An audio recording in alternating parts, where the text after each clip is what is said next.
preparação do ser, para que o melhor ele possa aproveitar as oportunidades concedidas, oferecidas pela divindade. Mas, nesse cenário que estamos inseridos no momento, é indispensável a vigilância. E essa vigilância, para que ela possa desenvolver, para que ela possa ser pautada na lei de Deus, é fundamental nós buscarmos o conhecimento da mesma. Porque a ciência do infinito, ela vem sendo trazida, divulgada em nossa casa planetária por inúmeros missionários. A troco de quê? Qual a finalidade? Promover o nosso crescimento, o nosso aperfeiçoamento, a nossa reforma, para que esses equívocos comportamentais não continuem acontecendo.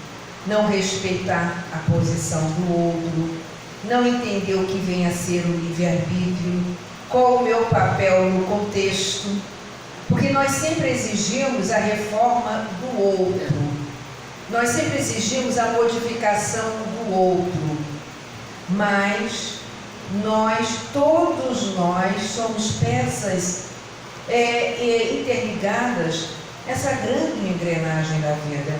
Então nós precisamos saber, entender de onde viemos, por que estamos aqui, para onde retornaremos, a fim de que possamos nos tornar seres livres, e a liberdade é consequência do conhecimento e da vivência da lei, e permitir que o outro também caminhe segundo as suas opções.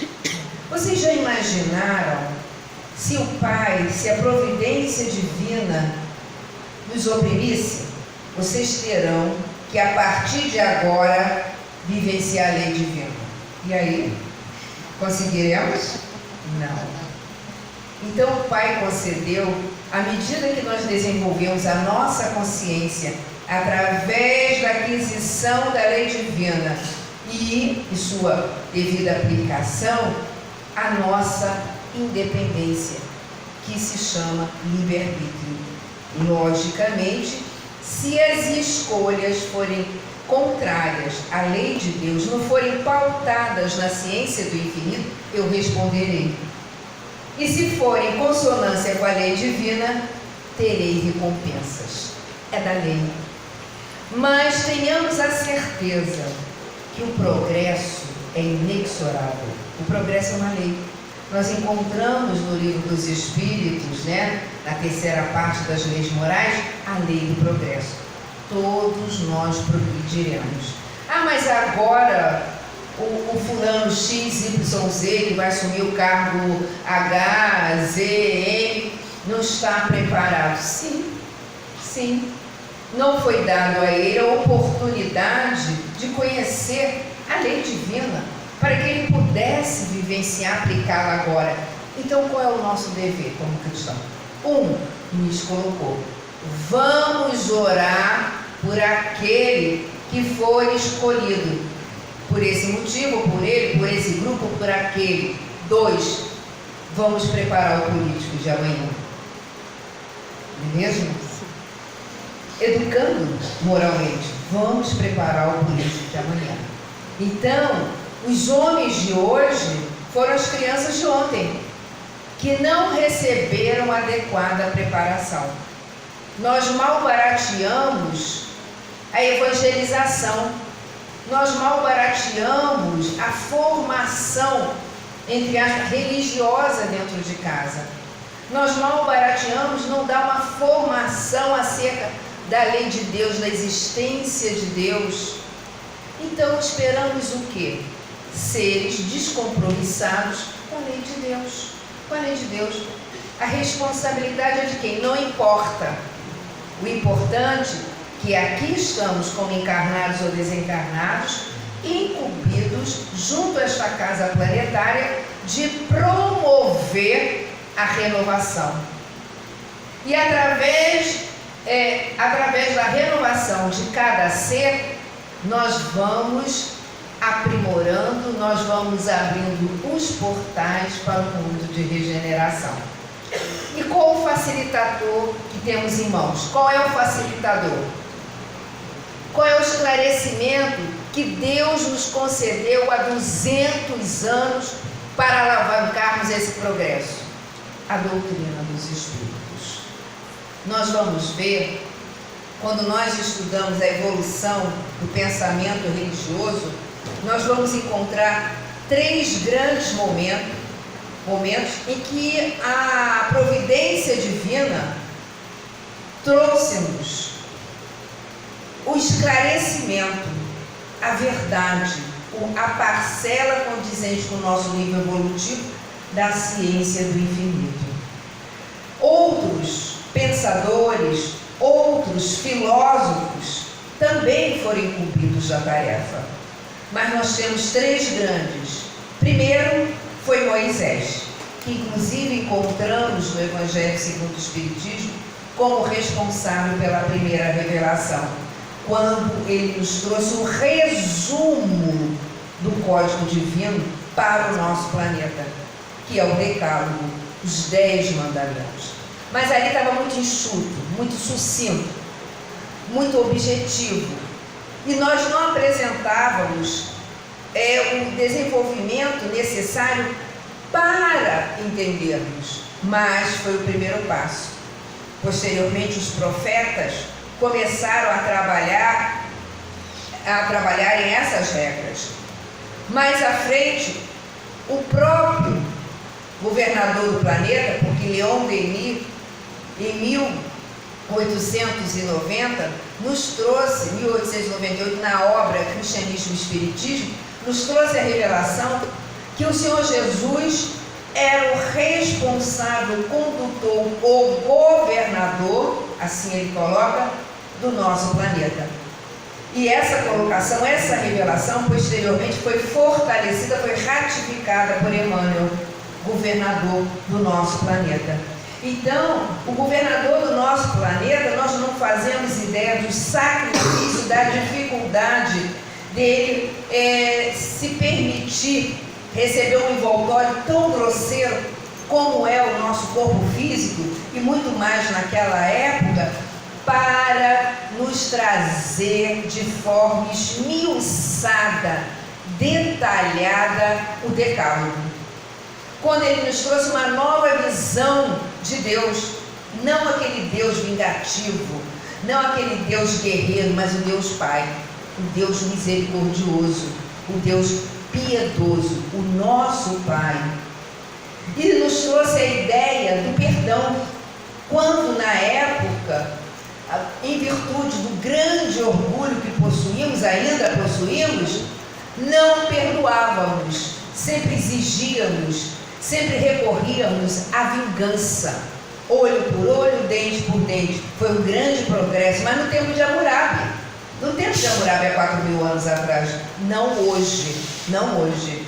Hoje, a lei nos ensina o perdão. Mas até hoje, nós encontramos vários corações sequiosos de vingança, sequiosos do revide, sequiosos da agressão. Tudo isso ocorre em função da falta de conhecimento da lei divina. Como precisamos conhecê-la. E aí, após a vinda do Senhor Jesus, nós sabemos de 14 séculos, de escuridão, de trevas, quando o pensamento humano foi represado, oprimido por interesses materiais, mas nós, a cada reencarnação, desenvolvemos inúmeras inteligências. O nosso horizonte se amplia e melhor vamos compreendendo a necessidade de buscar o nosso progresso para sermos felizes. Aí no século XIX, já apresentávamos o amadurecimento necessário. E aí, o Senhor Jesus escolheu um espírito da sua falange um grande missionário que tivesse a competência, a lucidez, a inteligência necessária para nos apresentar de forma mais clara, mais detalhada o seu evangelho, que fosse uma ponte, que fosse um facilitador, como ele mesmo coloca no capítulo 17 do Evangelho segundo o Espiritismo, um facilitador. E o Espiritismo, ele é um facilitador para que nós entendamos a mensagem cristã. E dentro desse código divino, que é a doutrina espírita, nós entendemos o que somos, porque estamos revestidos por um corpo provisório, que perece com o tempo, que estamos aqui por um prazo determinado, que um dia retornaremos para a pátria de onde viemos. Mas quando aqui estamos, nós temos um compromisso conosco, um compromisso com o próximo mais próximo, um compromisso com a sociedade, um compromisso com a humanidade encarnada e desencarnada. Mas como tomar conhecimento de tudo isso? Como? E aí, esse espírito elevadíssimo, que nós não conseguimos mensurar, aceitou um revestimento grosseiro, permaneceu conosco durante 65 anos, sendo perseguido, achincalhado, ofendido, ironizado, mas mesmo assim perseverou e nos deixou com a orientação, sob a orientação da falange do Espírito de Verdade, sob a orientação de inúmeros espíritos da codificação que ditaram inúmeras respostas, inúmeros esclarecimentos que encontramos na codificação espírita. Ele nos deixou o caminho das pedras.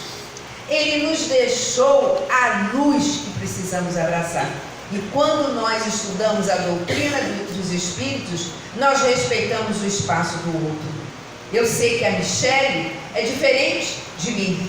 Eu vou respeitar como ela está nessa existência, assim como ela respeitará como eu sou ainda, como estou.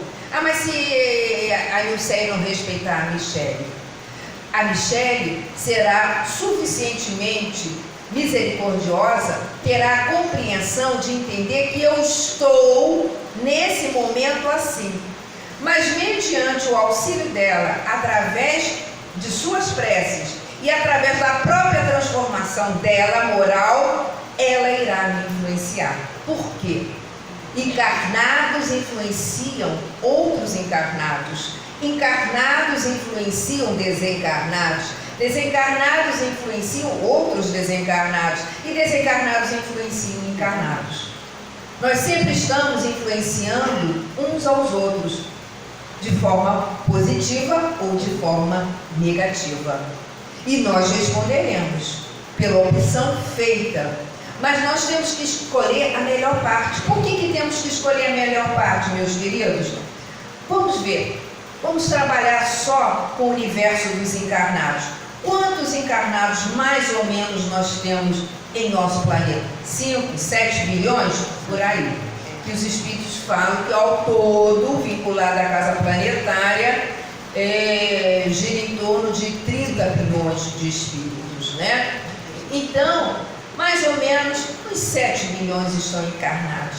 Aí eu pergunto a todos vocês, se a doutrina espírita, segundo palavras do próprio Cristo, que nós encontramos no Evangelho de João, é o Consolador prometido, é a terceira revelação, primeira revelação Moisés, segundo o próprio governador, e a terceira revelação a doutrina espírita, né? Então, quantos espíritos nessa existência não tiveram acesso a esse manancial de bênçãos, de esclarecimento? Quantos? Uma vez que os próprios espíritos esclarecem que a predominância dos espíritos encarnados em nossa casa planetária ainda jazem no mal. ainda a maioria. Quando atingirmos plenamente a fase de regeneração, haverá equilíbrio entre o mal e o bem. E quando nós ultrapassarmos a fase de regeneração, daqui a uns 5 milênios, mais ou menos, por aí, 7 milênios, né? Aí o bem prevalecerá, mas o mal ainda existirá. Vocês estão entendendo? Então, a maioria dos espíritos que convivem conosco são ignorantes. Agora, se nós estamos aqui, temos a bênção de aqui estarmos, estudarmos o Evangelho e nos comportarmos de forma semelhante à maioria, aí fica difícil. Aí fica muito difícil. Não é isso, Luiz? Fica muito difícil. O trabalho que a gente dá com os espíritos, né? E aí estamos sendo desrespeitosos com o espírito que suou o perispírito dele para poder reencarnar. Para poder reencarnar entre nós. Quem é esse espírito? É o nosso querido mestre Hippolyte Léon Denisard de Rivail, que recebeu o pseudônimo de Allan Kardec, que amanhã estaremos comemorando mais um ano, se encarnado ele estivesse, né? Se ele encarnado estivesse, estaria completando 214 anos, um menino, né? Então vamos falar um pouquinho desse espírito. Prestem atenção. Preste atenção à força de expressão, desculpa, não se ofenda, né? Essa é a força de expressão, né? Então, quando nós estudamos um pouco que sabemos sobre Moisés, foi um grande médium, um grande espírito, um espírito especialíssimo. Por quê? Veio trazer a primeira revelação. Não podia ser qualquer espírito. Foi o escolhido. Depois veio o próprio governador do planeta. Depois, para trazer, né, o Consolador prometido, para poder abrir os portais para a fase de regeneração, foi escolhido outro espírito. Então vocês acham que esse espírito foi escolhido pelo Senhor Jesus para organizar, compilar, codificar, né, uma estrutura gigantesca de conceitos, de conhecimentos, de informações, de revelações? Seriam qualquer? O José das Couves? Não. Foi o Espírito que nós não conseguimos alcançar a grandeza, a elevação desse Espírito que nós falamos com muita simplicidade. Allan Kardec. Não é Allan Kardec, é o mestre Allan Kardec. Porque o Senhor Jesus é o mestre dos mestres. Allan Kardec é o mestre. E para que nós possamos ter a certeza da grandiosidade desse Espírito, iremos apresentar para os senhores uma página que foi psicografada pelo nosso Francisco Cândido Xavier, um médium muito respeitado. E o espírito que ditou essa página através da mediunidade de Chico é o nosso Humberto de Campos, outro espírito muito conhecido e muito respeitado. E o livro, essa página foi extraída do livro Cartas e Crônicas, um livro bastante antigo. Não é da minha época, acho que é década de 40, 50. Sou uma menina da década de 70. Brincadeirinha, eu já estou na fila preferencial. Hoje nas lojas americanas, vários preferenciais na fila comum. Aí chegou a Nilceia na preferencial, foi logo atendida. Tudo se escondendo. Que isso? Não, a Nilceia, agora eu quero gozar dos meus direitos. Sou uma preferencial. Então vamos lá, gente. Então Humberto de Campos, no livro Cartas e Crônicas, cuja página recebeu o título, né, Kardec e Napoleão, vem nos revelar uma assembleia, uma reunião que ocorreu na noite de 31 de dezembro de 1799. Na espiritualidade, mas não é aqui na crosta terrestre, nas esferas superiores. E essa reunião contou com a presença dos grandes missionários que a humanidade já conheceu.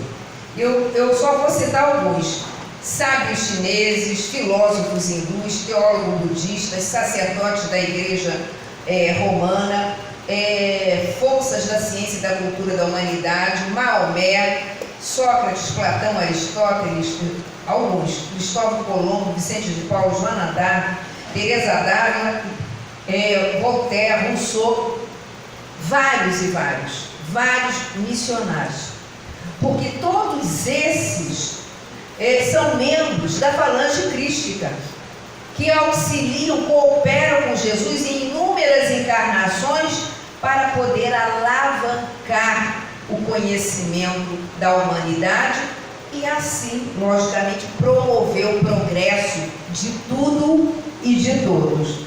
Porém, chegou, né, a essa grande assembleia um cortejo de espíritos encarnados, porque nós também temos possibilidade de participar de estudos durante o sono físico, porque quando nós, né, adormecemos, dependendo, logicamente, do comportamento do encarnado, dos seus desejos, dos seus valores, nós temos a facilidade, conseguimos nos emancipar e somos conduzidos pelos nossos mentores, pelo nosso mentor, pelo nosso espírito protetor, a assembleias no plano espiritual condizentes com a nossa compreensão, para que possamos estudar, para que possamos receber conselhos, para que possamos realizar tarefas. Isso tudo ocorre, basta que peçamos antes de dormir, né? Eu autorizo meu anjo guardião a me conduzir, a me levar, mesmo contra a minha vontade. Já contei isso aqui, né? Mesmo contra a minha vontade, para que eu possa trabalhar, estudar, aprender e crescer.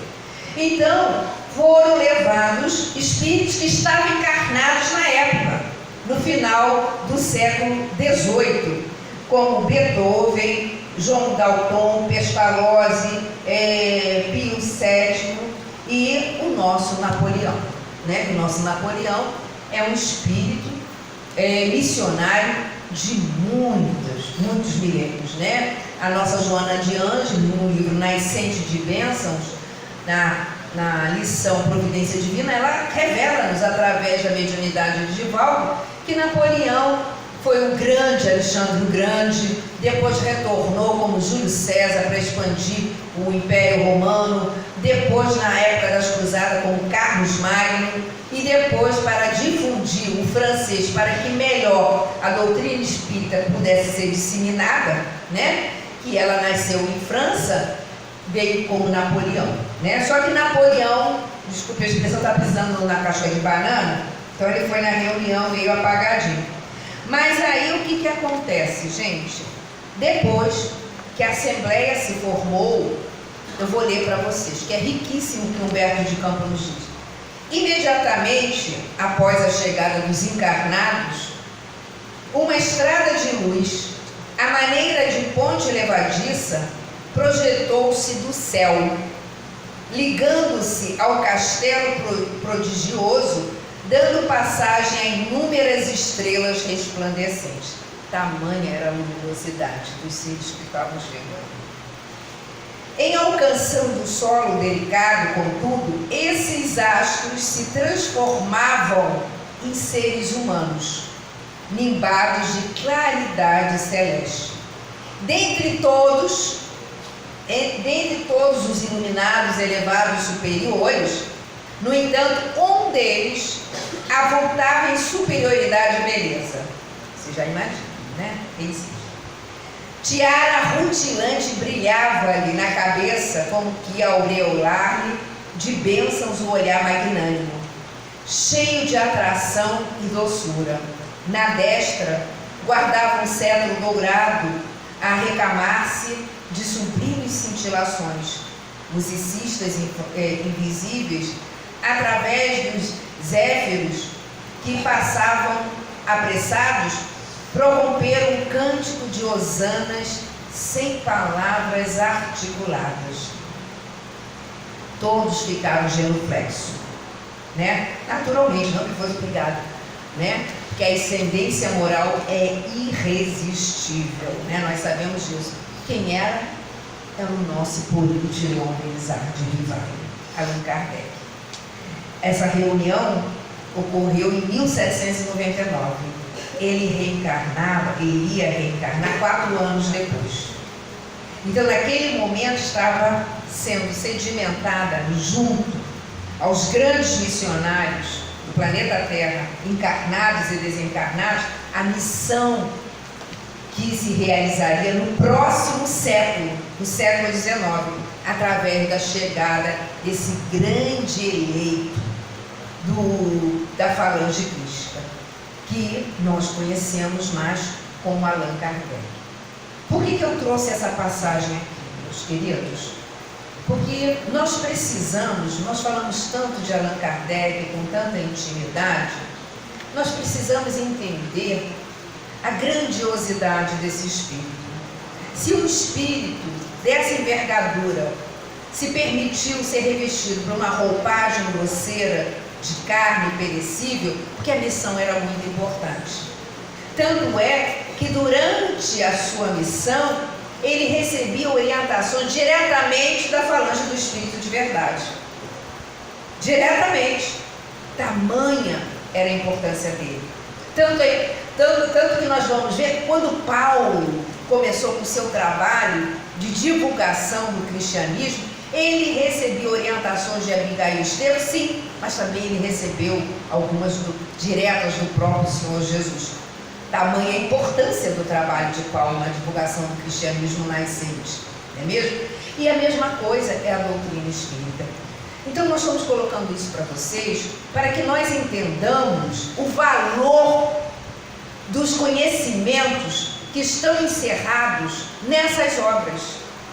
Que esses conhecimentos foram trazidos, foram organizados por um espírito crístico, sob a inspiração de outros grandes, elevados, iluminados espíritos pertencentes à falange do Espírito de Verdade, como espíritos da codificação.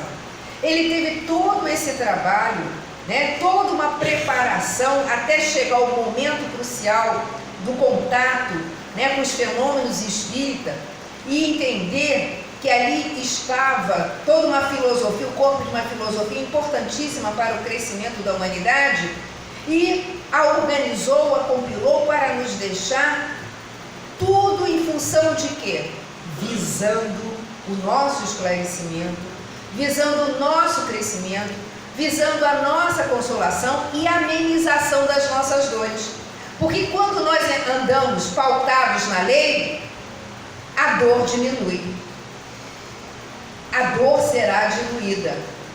E nós entendemos, né? Tem um refrãozinho que diz assim: como é bom ser bom, como é ruim ser mal.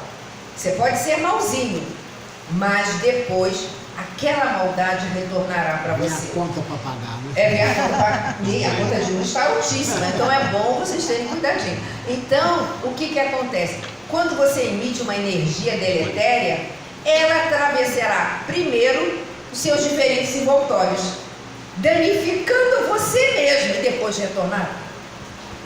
Né? Então você receberá o prejuízo 2 vezes.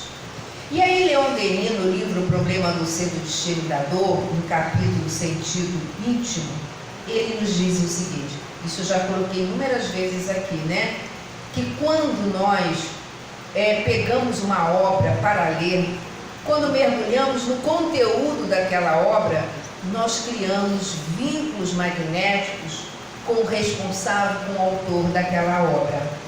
Né? Por que isso? Quando você lê, é uma evocação àquela inteligência. E aí você se conecta com aquela inteligência, com a falange daquela inteligência, seja ela de luz ou das trevas, depende da escolha que você fizer da sua leitura. Então imagine, quando nós pegamos o Evangelho, né, ao acordar, antes de deitar, abrimos ao acaso, leremos, tenham a certeza que leremos a mensagem que precisamos. Por quê? É mágico? Não é mágico não, o teu mentor espiritual abre para você. né? Ele está ali ao seu lado, sabe que você está imbuído, né, de boas intenções, quer crescer, quer se melhorar, ele vai ali magneticamente, não é com Deus, tudo é mente, né? Gera um simples fenômeno de efeitos físicos e abre o Evangelho na página que você precisa. Então, de manhã, quando eu abro o Evangelho, eu presto logo atenção, tem que tomar cuidado aqui com esse ponto.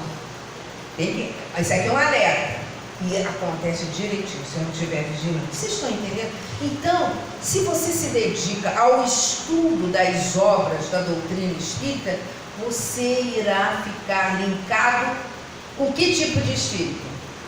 Das trevas? Não. Não é só Kardec, não é apenas o mestre Kardec, não, mas toda a falange do espírito de verdade. Que você se torna um colaborador da terceira revelação. Que você está demonstrando uma predisposição à sua reforma e a partir daí, consequentemente, contribuindo com a alavancagem desse processo. Então, é importantíssimo, gente, nós somos uma parcela, vamos assim dizer, seleta, né? Uma parcela que teve nessa existência o acesso à codificação, enquanto que a grande maioria dos nossos irmãos encarnados estão distanciados. Ah, mas e as outras religiões? Olha só, quando nós estudamos sobre a evolução das religiões, nós sabemos que nós precisamos de todas as ramificações, todas elas, mas nem todas elas são tão claras como a terceira revelação. Quando nós estudamos, quando os Espíritos nos revelam, né, que esse conteúdo, esse manancial, foi diretamente coordenado, dirigido pelo Espírito de verdade, aí nós vamos entender que essa parcela do bolo é a que possui o maior recheio para promover a nossa reforma íntima, a nossa reforma moral, a nossa reforma interior. Então, meus queridos, já estou terminando. Então, meus queridos, amanhã, dia 4 de outubro, é o dia do último encarne desse grande espírito, desse grande mestre que conhecemos como um pseudônimo de Allan Kardec.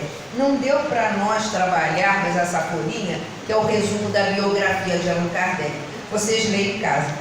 Mas tem essa página lindíssima, Kardec, obrigado, que, se vocês permitem, eu vou ler rapidinho. Rapidinho quer dizer 5 minutos, né? A página é grande. É uma página lindíssima, porque nós temos que ser gratos a esse espírito. Porque esse espírito é de elevadíssima envergadura. Aqui veio para nos deixar esse manancial de luz. E nós temos que entender que essa obra não é para ficar na estante, é para nós consumirmos, para nós interiorizarmos, porque assim, somente assim, conhecendo o caminho das pedras, nós auxiliaremos a Deus, nosso Pai, e ao governador da nossa casa planetária em antecipar não, mas agilizar esse processo, para que amanhã, um futuro, né, a médio prazo, daqui a 20 anos, 30 anos, nós tenhamos pessoas responsáveis, pessoas lúcidas, pessoas coerentes na condução das nossas nações. Porque nós sabemos, no futuro que não está próximo ainda, não haverá nações, apenas uma nação. Não haverá religiões, apenas uma, que é do amor. Mesmo? Mas isso é um futuro ainda bastante distante, porque nós somos ainda muito egoístas, muito orgulhosos, né? Defendendo, vamos assim dizer, religiões, defendendo nações, quando nós fomos criados por um único Pai, não é mesmo? Somos uma única família. Um dia nós entenderemos isso. Somos uma única família, todos nós somos irmãos, gerados, criados pelo mesmo Pai. Não há diferença. As diferenças foram criadas, foram plantadas em virtude do desconhecimento da verdade pelos seres que ainda jazem na ignorância. Então, olhem só, vou ler rapidamente Kardec, obrigado. Apesar que a Madrugada é uma criança, não tem problema, né? Então vamos lá, Kardec obrigado. Vocês não receberam? Quem não recebeu? Eu não. Não? Ué, ninguém recebeu não? Não. Aí as folhas estão todas aqui. Ó. Foi um equívoco, não é equívoco, não foi um equívoco mesmo. Foi um equívoco da minha parte, olha só. É para dar aqui para mim. Eu esqueci, gente, desculpem. Não, você lê aí. Vou lendo, né? Depois vocês localizam, né? Kardec, obrigado. Olha só, depois que vocês leem, se vocês não quiserem ficar com o material, deixem no ônibus, né, no supermercado, para outra pessoa achar, né, e levar, tá? Não joguem fora não, por favor, né? E nem vão forrar o lixinho da pia, pelo amor de Deus. Kardec, obrigado. Kardec, enquanto recebes, é uma página que foi ditada pelo irmão X a Francisco Cândido Xavier, mas vocês não encontrarão em nenhuma obra. É a segunda parte que você está lendo. É a segunda parte, não é o resumo biográfico, não. É Kardec, obrigado. Texto retirado do Calendário Espírita de 1976. Então, Humberto nos diz assim, homenageando a Kardec. Kardec, enquanto recebes as homenagens do mundo, pedimos vênia para associar nosso preito singelo de amor aos cânticos de reconhecimento que te exaltam a obra gigantesca nos domínios da libertação espiritual. Não nos referimos aqui ao professor emérito que foste, mas ao discípulo de Jesus que possibilitou o levantamento das bases do espiritismo cristão, cuja estrutura desafia a passagem do tempo. Falem outros dos títulos de cultura que te exornavam a personalidade, do prestígio que desfrutavas na esfera da inteligência, do brilho de tua presença nos fastos sociais, da glória que te ilustrava o nome, de vez que todas as referências à tua dignidade pessoal nunca dirão integralmente o exato valor de teus créditos humanos. Reportar-nos-emos ao amigo fiel do Cristo e da humanidade, em agradecimento pela coragem e abnegação com que te esqueceste para entregar ao mundo a mensagem da espiritualidade superior e rememorando o clima de inquietações e dificuldades em que, a fim de reacender a luz do Evangelho, superaste injúria e sarcasmo, perseguição e calúnia. Desejamos expressar-te o carinho e a gratidão de quantos edificaste para a fé na imortalidade e na sabedoria da vida. O Senhor te engrandeça por todos aqueles que emancipaste das trevas e te faça bendito pelos que se renovaram perante o destino, a força de teu verbo e de teu exemplo. Diante de ti enfileiram-se, agradecidos e reverentes, os que arrebataste à loucura e ao suicídio com o facho da esperança, os que arrancaste ao labirinto da obsessão com esclarecimento salvador, os pais desditosos que se viram atormentados por filhos insensíveis e delinquentes, e os filhos agoniados que se encontravam na vala da frustração e do abandono pela irresponsabilidade dos pais em desequilíbrio e que foram reajustados por teus ensinamentos em torno da reencarnação.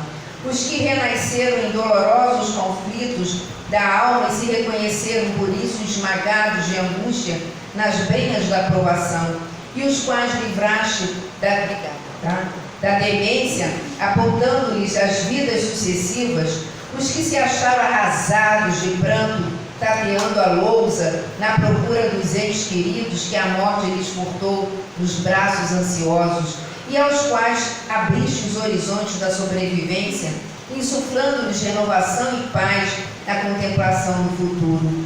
Os que soergueste no chão pantanoso do tédio e do desalento, conferindo-lhes de novo um anseio de trabalhar e alegria de viver.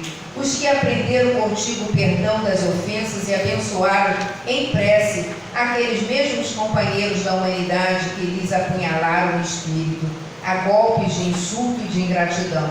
Os que te ouviram a palavra fraterna e aceitaram com humildade a injuriador por instrumentos de redenção. E os que desencarnaram incompreendidos ou acusados sem crime, abraçando-te as páginas consoladoras que molharam com as próprias lágrimas. Todos nós, os que levantaste do pó da inutilidade ou do fel do desencanto para as bênçãos da vida, estamos também diante de Ti, identificando-nos na condição dos Teus mais apagados admiradores e como os últimos dos Teus mais pobres amigos, comovidamente. Em Tua festa, nós te rogamos permissão para dizer: Kardec, obrigado, muito obrigado. Meus queridos, que os bondosos mentores da cabana do Pai Miguel das Almas possam conduzir o nosso sentimento de profunda gratidão até os pés do nosso grande mestre Allan Kardec, depositando o nosso eterno agradecimento, as flores do nosso coração, porque nessa existência, com certeza, se não tivéssemos o conhecimento doutrinário que através das obras codificadas por ele nós adquirimos, talvez estivéssemos mais comprometidos com a lei de Deus do que hoje estamos. Então, meus queridos, que possamos em nossas orações agradecer a Deus por esse grande presente, por ter nos brindado no século XIX com a presença, com o trabalho, com a perseverança, com o sacrifício desse grande Espírito que aceitou estar entre nós, revestido por uma roupagem grosseira, doando-nos o seu sacrifício e o fruto do seu trabalho, para que hoje pudéssemos ter à nossa disposição, em nossas mãos, a doutrina dos Espíritos, a terceira revelação, esse material que irá promover nos próximos 500 anos a renovação de todos os seres. Então, querido mestre Kardec, obrigada, muito obrigada. Que Deus o abençoe e que Deus nos abençoe para que nessa existência ainda possamos entender a grandiosidade da tua obra e possamos abraçá-la com todas as nossas forças, para que possamos sair dessa existência com um pouco mais de esclarecimento e nos tornarmos, não continuarmos sendo espíritos rebeldes, mas nos tornarmos células importantes nesse grande tecido chamado Terra Amada. Que o Senhor nos abençoe.